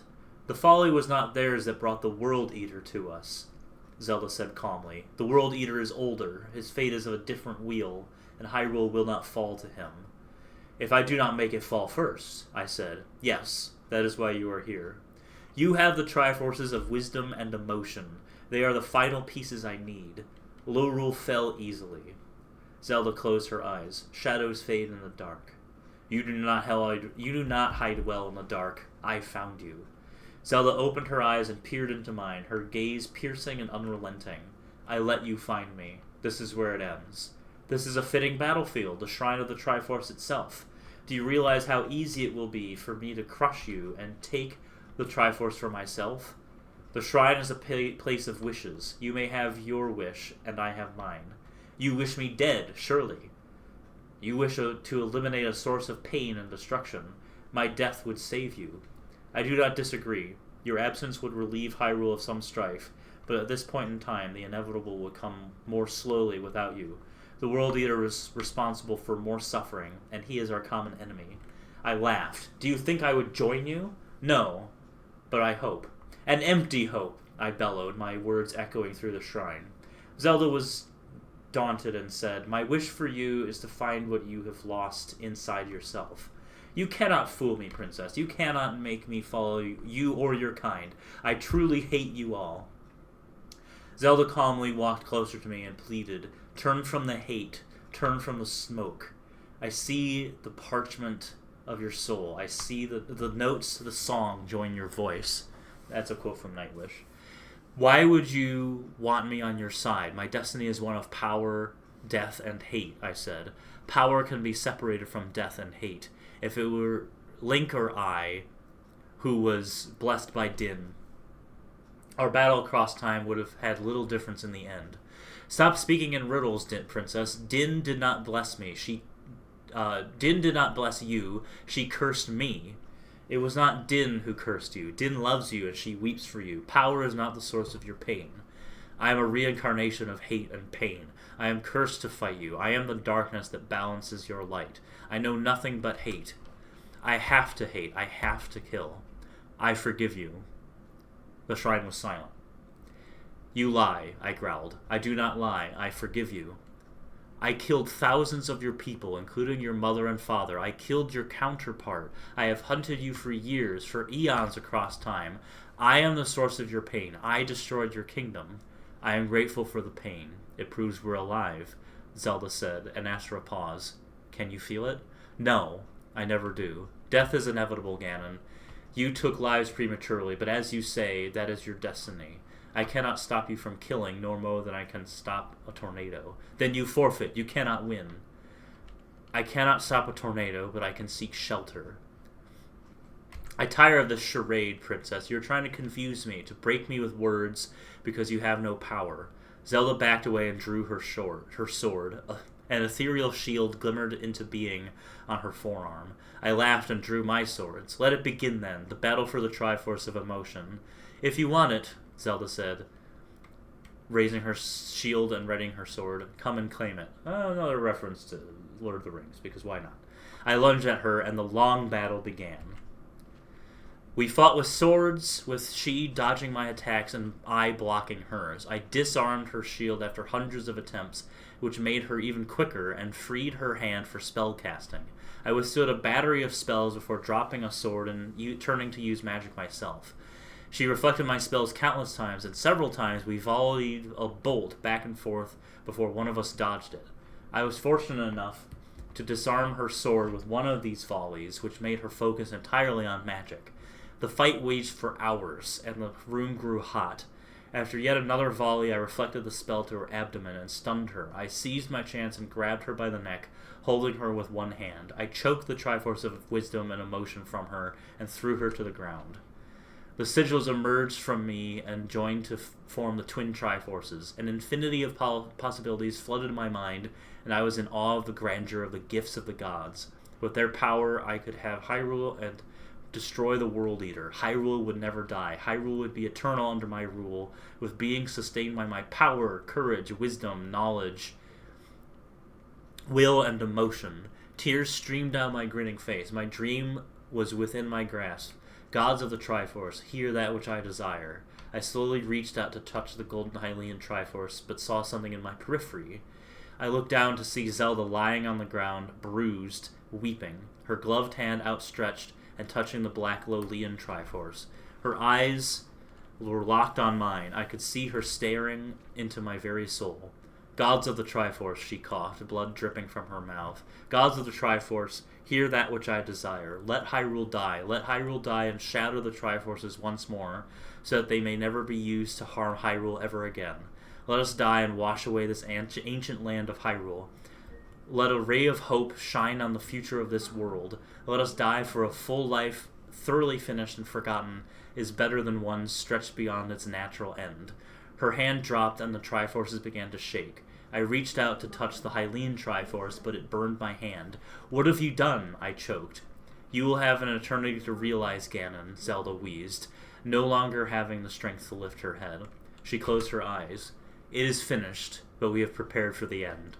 I saw the world around me crumble. The Triforces exploded and roared. 48 shards of gold and black flew into the white void. I saw white, endless white, blinding white, searing heat, then blackness. No sound. I felt nothing, saw nothing, and heard nothing, until I heard his voice. And that is extended into another one of Ganon's lore books that we'll read another time. Maybe today, if we have time. We might have time. So, that contradicts Zelda's Epitaph, because Zelda's Epitaph said that it was a short battle. Ganon himself said that it was a long battle that lasted hours. People have pointed out that he is referred to as Ganon in this book, and Ganon, Ganon refers to Pig Monster Man. Ganondorf refers to Man Man. So, did he transform into Ganon? Is he Smart Ganon? Did he, pull a Bruce Banner and do, a Smart Ganon, a Hulk thing? Probably. He wanted to be as powerful as possible, so why wouldn't he be a pig monster in this lore book? Sometimes people can get a little pedantic. With peace and love. It's Ganon. He's probably pig monster because he's at the peak of his power. However, that being said, the World Eater is mentioned by name, so we have an identity for the Black Beast that was mentioned in other lore books. I'm really happy with how it is a slow burn, because you find Darunia's Folly and you're like, oh, a divine beast, huh? And then you find another lore book and you're like, oh, it was Shadow and Flame, and then somebody mentions the Black Beast and you're like, huh? And then you see World Eater and you're like, oh, it's Alduin. That's what they unearthed under Death Mountain, was Alduin. Which there's going to be more lore. I think there's already some lore that explains what happened to Alduin and why he's mad. I think it's in there somewhere. Empty Goddess, that's the lore book, so I might grab that one too and read it. Okay, so long battle. And another thing that Zelda's Epitaph got wrong was her speech. Her speech was much longer, and it wasn't it was more terse in Zelda's Epitaph. Whoop, that's not what I wanted.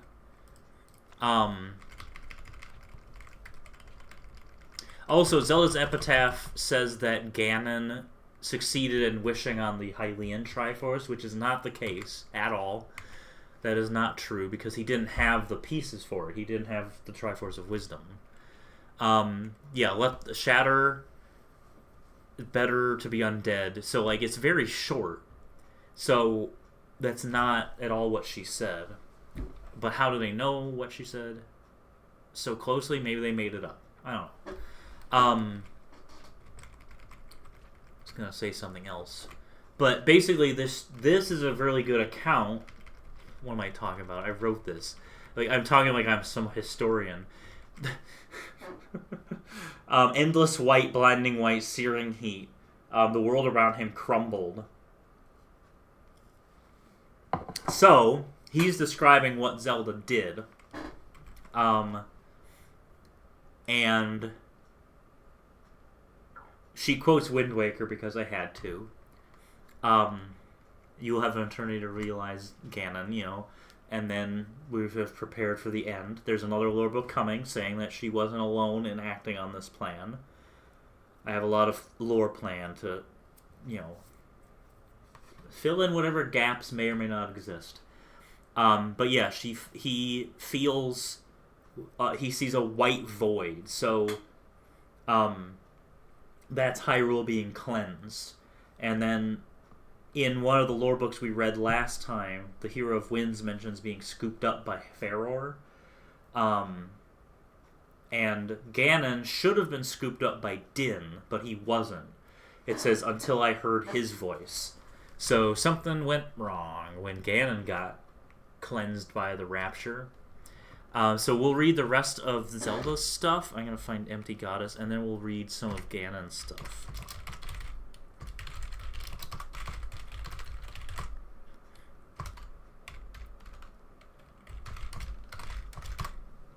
Oh, man.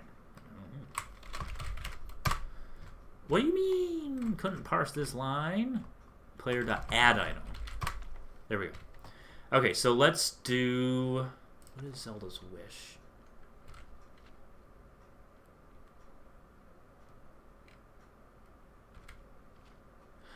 Okay. I think this is good to go before Zelda's prayer. There are dark shadows on the earth, but its lights are stronger in the contrast. That is a quote by Stanley Kubrick. And the other quote, however vast the darkness, we must supply our own light.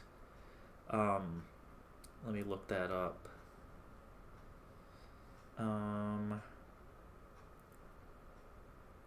Vast the darkness. Oh, it's also Stanley Kubrick. Okay. My choice is not one between life and death. It is one between an agonizing forever or a bitter end. As my kingdom crumbles around me and I face the road that will ultimately lead to my death, I make one final plea. Not to the gods, the fate of Hyrule is beyond even them. This is the end. Link, if you can hear me, if you can someday read this and I am no more, know this. It is not your fault. Your pain may cloud your memories, but do not blame yourself. All things end, all things come to death. I know Hyrule must die, for the alternative is not life. Hyrule is being devoured by a darkness we cannot brighten, for it is beyond our fate. This evil will be defeated, but not by us, not in our time. Perhaps that is why the gods themselves cannot interfere as they did in the past. They fear this darkness as we do. The end must be balanced, so if Ganon dies, so must I. Our ancestors, yours and mine, have always been entwined in conflict with his. As the journey went, so must it end. If you return and find Hyrule turned to dust, do not weep. You are not alone. Never. I am with you, as I have always been. You may not know it, but I will always be there. I am always close to you. Your doubts and fears are real, but they do not define you. Have courage. Your anguish will pass, and while the loss of our shining land will be great, and misery will taint the memories of this place, do not grieve. Do not burden yourself with guilt. It is not your fault. The light of dawn will wash over the land again, and a bright new kingdom will grow from our ashes. One day we'll meet on that shore again. Remember us, Link, and be free. That is found in the Ruptured Towers in Zelda's coffin. Zelda's epitaph, I believe, is on top of the coffin. So this is her true epitaph, Zelda's wish. And if you know the Ruptured Towers, you know that Link actually never found this book, which is part of the tragedy. Zelda's prayer I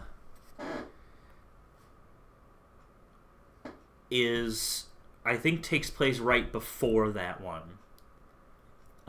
So I probably should have read them in a different order, but it doesn't matter.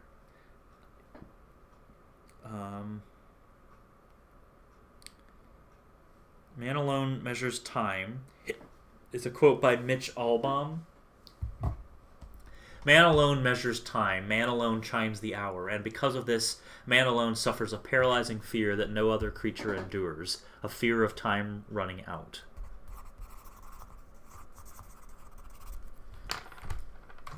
Hello.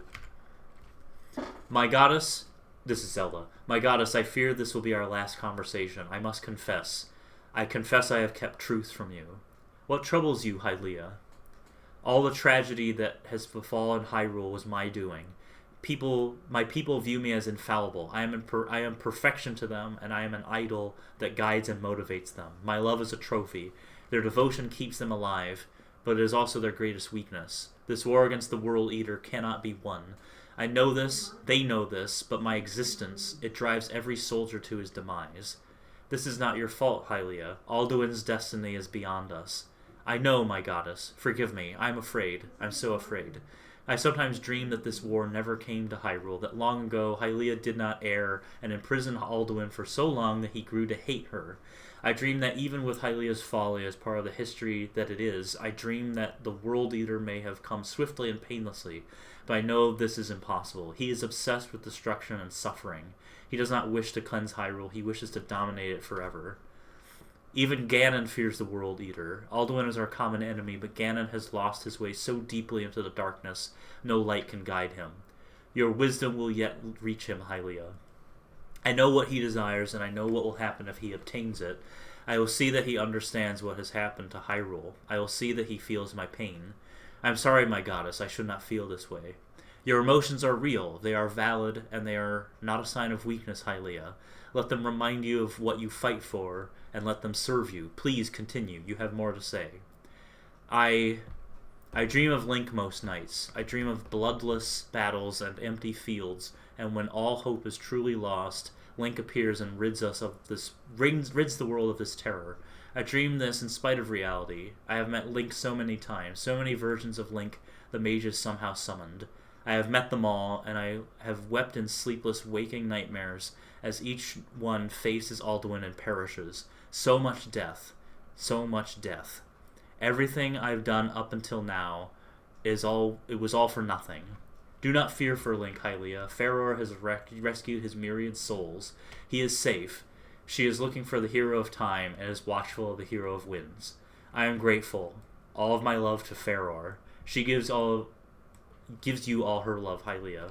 I met another Link today, just after he was brought to Hyrule. He is young and full of courage. I hope, and this is an empty hope, I hope he can be the one who will hold back the dragon. I know he cannot succeed, but Why do you weep, Hylia? I am sorry, my goddess. Forgive me. Oh, please forgive me. Tell me, please, Hylia, please. I hate them for it, my goddess. Forgive me, I hate them all. Every one of my mages, every scholar who strove to bring Link to us. This war was not his fight. He should not have been ripped from his other lives and forced to fight for a doomed world. He should not have died here, and I hate them for killing him countless times. Your mages did what they thought was right. Find it in your heart to forgive them, Hylia. My wisdom is a burden. I am being torn apart. I want to be free of this pain. I know what I have to do, but I don't know if I have the strength to do it. That's a Star Wars quote. I wish this did not fall to me, but I have to take his place. If the young hero fights the world leader, then I must battle Ganon until all goes dark forever. Victory is beyond us, all of us. Alduin and Ganon must not taste victory. They have drunk too much of my people's blood. The last great war of Hyrule will not end in victory, it must end in stalemate. What I do without choice. In the name of peace and sanity, I will rise like the break of dawn and see that Hyrule rests. You have our love, Hylia, and I will be waiting for you. You will be safe with me. What if I fail, my goddess? You will not fail. I will send a moon pearl to you, to the shrine you pray from now. It will protect you until I can reach you. And Link, will he receive a pearl as well? Do not fear, Hylia. Faroer will see to it that the hero of winds finds his way back to her. He will be safe. What about you now, my goddess? All those who worship you. They all have someone else. I hear only you, Hylia. Oh, my goddess, I am sorry. I am so sorry. My love is with you, Hylia. You do not need to apologize for my sake. I am glad you had the courage to confess your fears, and that you trusted me with your pain. Remember, we fear death because we are born knowing only life. Take solace in the knowledge that yes, it is the end, but the moment has been prepared for. Yeah.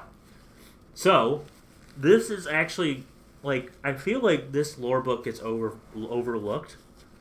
Every so often someone will ask, I don't know, I feel like this gets overlooked because this answers a lot of questions that people sometimes have.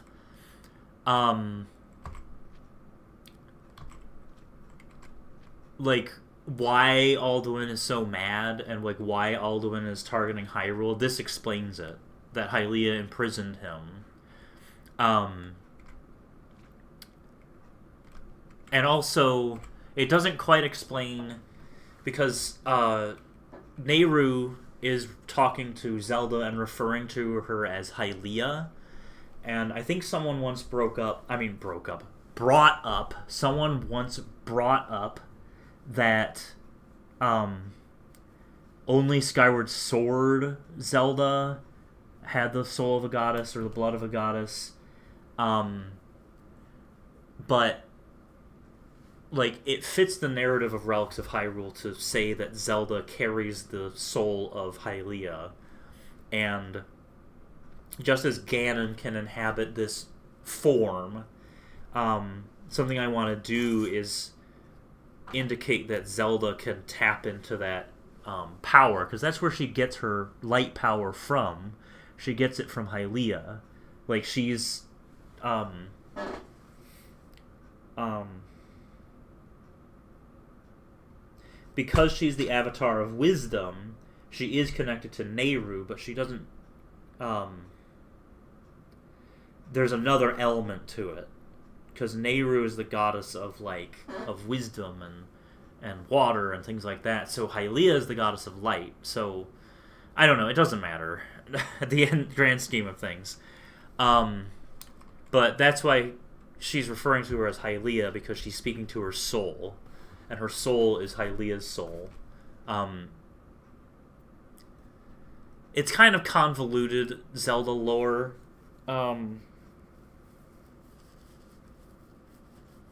But I've chosen maybe other Zeldas in the Legend of Zelda franchise have not had that Hylia soul, but I want to indicate that this Zelda has tapped into that past self and, embodied the soul of the goddess, and I think that speaks well to how the story flows.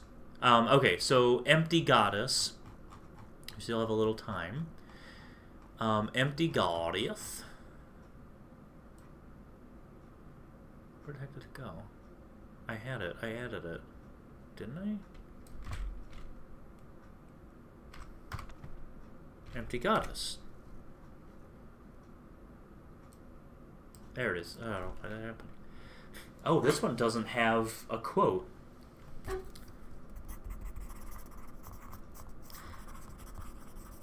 Alright.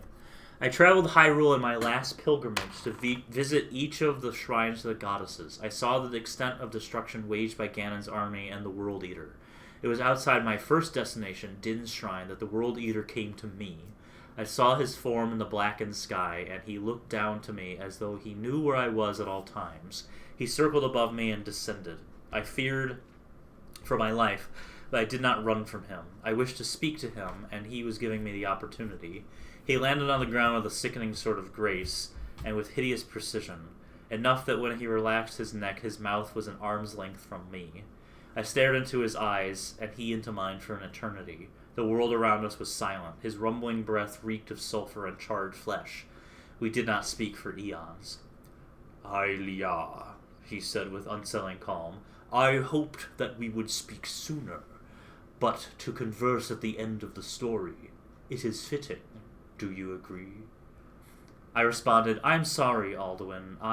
Alduin began to laugh, and the ground shook. You are sorry, he said. I should not be surprised. You cling so dearly to your ideals. Forgiveness, peace, redemption. You think these are qualities of wisdom. You are a fool. You are empty. Do not think you can reason with me, Hylia. I do not expect to, I said. I know that I can do nothing to stop you. Our fates do not align with one another. Hyrule must die and another world must take its place. Alduin was silent. The tides of fate do not take sides, World Eater. I know your destiny, and I know this war was inevitable. I know it cannot end in anything but tears. Do you surrender, Hylia? Alduin asked. I do not surrender. I will fight until the end, because you are an aberration.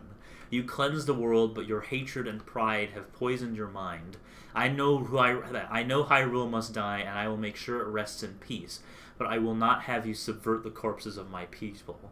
Such arrogance, to think that you might save Hyrule from my wrath.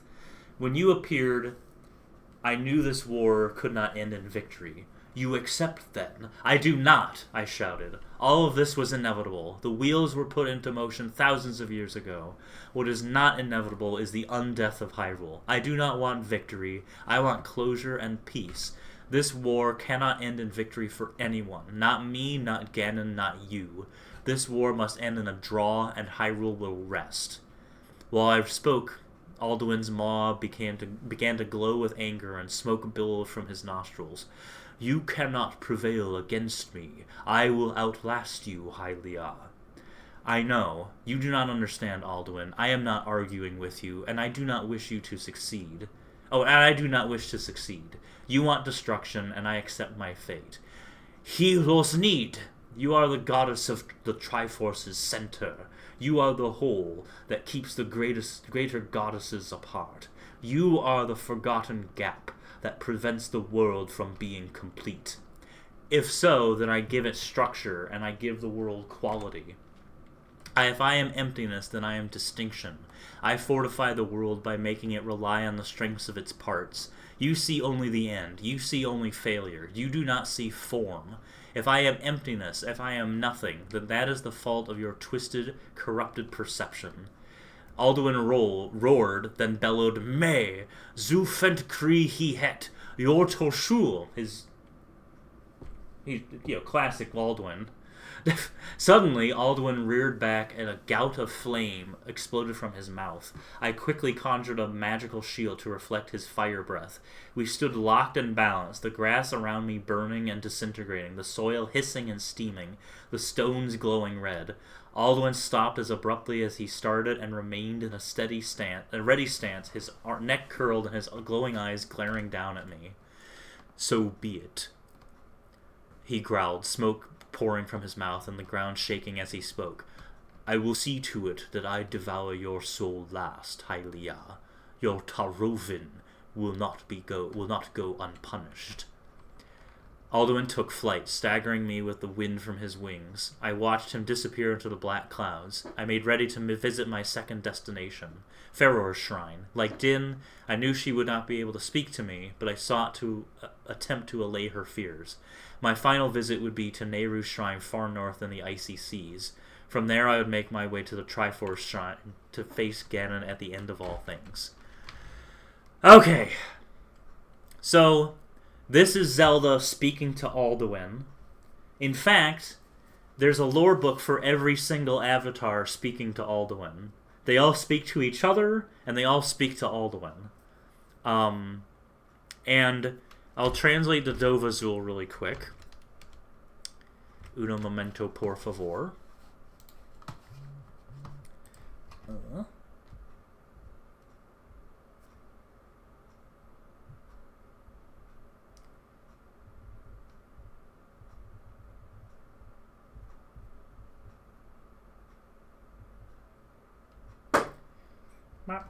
Alright, let me get... No!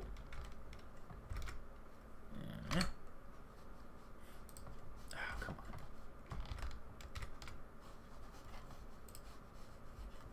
Wow, alright, fine, be that way.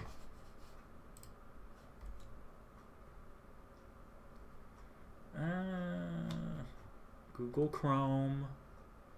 Google Chrome, okay. Switch to display capture. We're going to go to the new Relics of Hyrule wiki. The Relics of Hyrule wiki has moved. It is now not on fandom, because fandom can go suck an egg. It's now on relicsofhyrule.mirahez.org. So if you have it bookmarked, change your bookmarks. Let me see Empty Goddess. Show me Empty Goddess. Alright. So here's the translations. Helos need means you are nothing. Me zufent kri he het your torshul. Fool, I will kill you here at this place. Basically, I will kill you here and now. Fire, Inferno, Sun. And then Taroven is treachery. Alduin the World Eater calls the Queen of Hyrule by the name Hylia, the goddess mentioned in The Legend of Zelda, Hyrule, the Skyward Sword. Alduin seemingly recognizes Zelda as carrying the reincarnated soul of Hylia, or is dressing Hylia through Zelda's bloodline. So basically, let me switch this back to window capture. Actually, you know what? We have 5 minutes left. It doesn't matter that much. The whole point in Relics of Hyrule canon, this Zelda is carrying the soul of Hylia. Plain and simple. We can argue, is that accurate to Zelda canon? Who gives a crap? Alduin is in this. It doesn't matter. Alduin is here. And also, time is weird. And so it's all... We saw that there were multiple incarnations of Link all at once.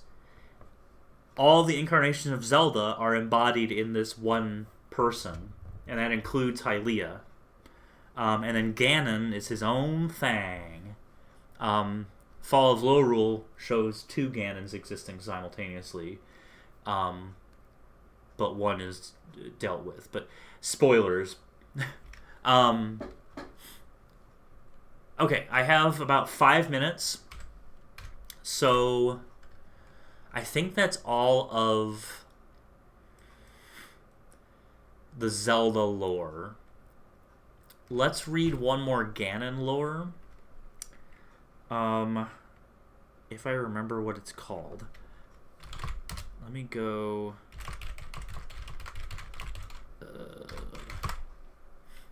There was one more Ganon lore where he talks to Alduin, and I want to finish that trifecta.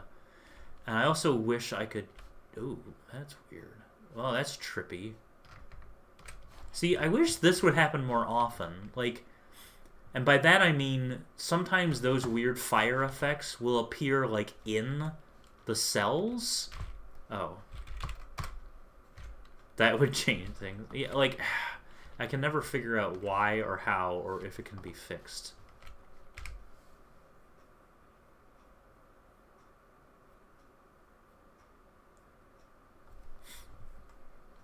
Alright. We're going to quickly read one of Ganon's lore books where he talks to Alduin.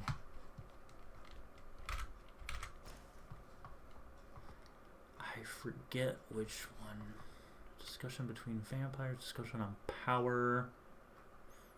It's not the city in the sky.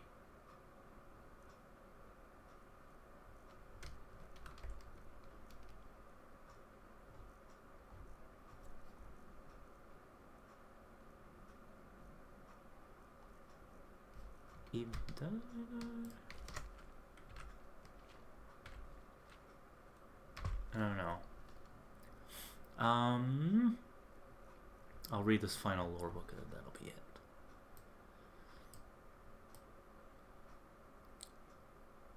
Gerudo poem.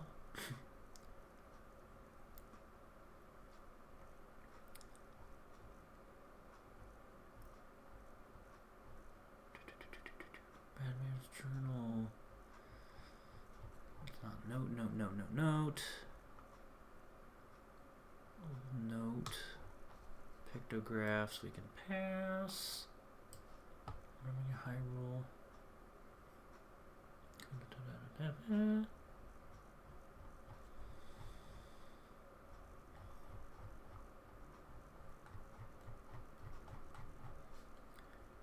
Goes through those. Battle of the City of the Sky, is that? The Dark Lord and the World Eater. Derp? Ha! That would probably be it. Alright, let's have a better background. Alright. Dark Lord and the World Eater. Alright. The Dark Lord and the World Eater. A conversation. On the back of a Helmarok, I followed the Black Dragon into the city in the sky. I watched as he breathed fire on the ancient buildings. I was impressed by his speed and efficiency and his destructive power. I watched him descend into the rubble of the city and followed him into the fresh ruins. I found him roosting on the last building standing. As I approached, he looked at me as though he was expecting my arrival. "Your work is impressive, dragon," I said. "Why do you come to me, Gerudo?" "Your Kain is below. You cannot hope to conquer the skies," he responded, his voice shaking the ashen ground. "Our goals are the same, dragon. I propose you assist me in my efforts." The dragon scoffed. "We are not the same, Gerudo. You seek to conquer this world. I will destroy it." "You surely have motive beyond destruction." "I do not. Destruction is my purpose, Gerudo. You destroy, kill, and hurt in the name of your lust for Sulek. You are selfish. Then, you do not take pride in seeing the results of your efforts? I take great pride. Destruction is my Smolene. I have lived since the first sunrise. This world is mine to conquer, mine to devour. And yet you claim we are not the same. Such arrogance, to think you have any power, the dragon said, looking away from me.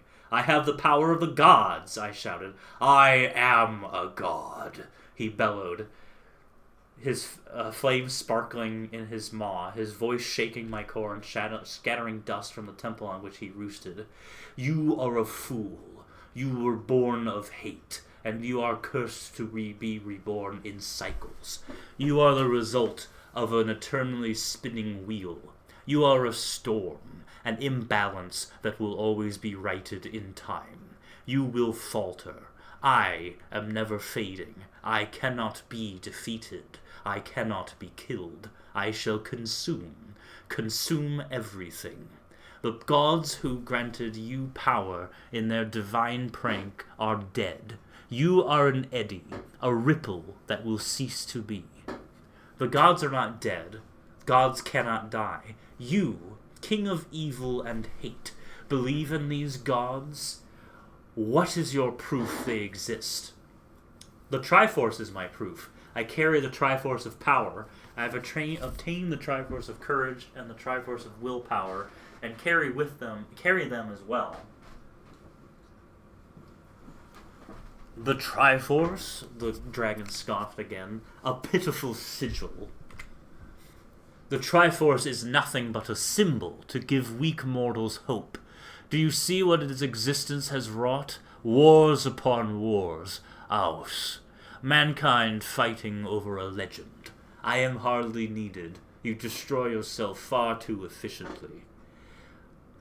The Triforce holds the power of the gods. I will wish for Hyrule to be mine, and my wish will be granted. Is it that your wish will be granted, or will you have achieved your goal by your own power, courage, and will? I did not come here to debate philosophy with a monster. Your Triforce is a lie. The dragon looked away. I cannot make you want the truth. It's up to you. I glared. You are trying to deceive me. You are trying to test my rage. The dragon looked at me and said, I want to kill you, Gerudo King, but I am amused by you and your trifles with the queen of this doomed land. His fire breath began building in his throat, and his body began to glow. I could devour your soul here and now. Zufendu pa, seal arc ri do darlane, ere pa lo vul ma ferak. He paused, his fire dwindling. But, as I say, I am amused. I will let your storm falter. You have already destroyed this world, dragon. The hero has not come to face me, and you have burned entire countries and devoured armies. Hyrule is dead. You seek to prolong its suffering. You envy my skill, Gerudo. Hyrule is to be mine. You have taken it from me. Hyrule is not yet dead, Gerudo. Hyrule will be cursed as punishment for Hylia's treachery. This land must feel the agony I felt underground. Hyrule will be a kingdom of the dead. I applaud your assistance in giving me an army of the undead. I might make you the general. I have the power to stop you. I will complete the Triforce and destroy you. Hyrule is mine. Let the game begin, then. With this, the dragon took flight and breathed fire upon the remainder of the city. I felt the ground shake and saw the sky shift and knew I should flee. My faithful Helmarok was nearly struck by debris, but we escaped. After reaching a safe distance, I looked back to see the city falling from the sky. It fell slowly and burned as it fell. I watched as it struck the ground, collapsing and crumbling under its own weight, a shockwave rippling through the earth and felling trees. Time is running out. The Triforce is waiting. So, maybe he should have said Gerudo to make it sound more... Because he goes Hylia and Hyrule. So maybe he should have... whatever. I shouldn't have closed Chrome. I need to look up the Dovazul. Oh, gotta look up the Dovazul. Aus means pain or suffering, I believe.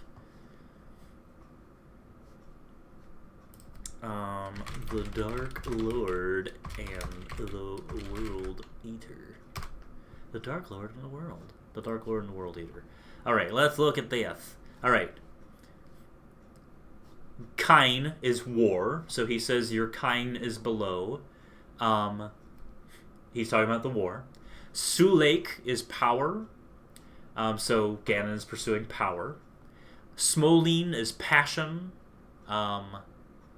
Whatever he said is my Smoline. Destruction is my passion. Aus is suffer or suffering. Zufendu, blah blah blah. I will devour all souls and essences of this world until all is dark forever. So he may be referring to suffering when he says aus, or he might be saying aus as in suffer.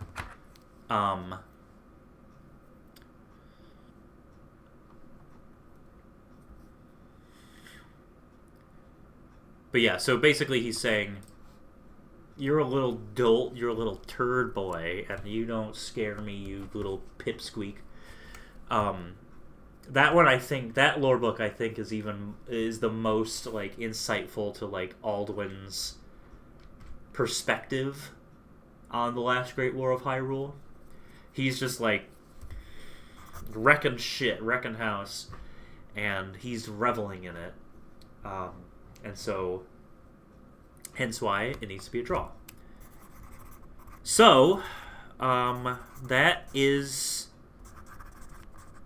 gonna be it.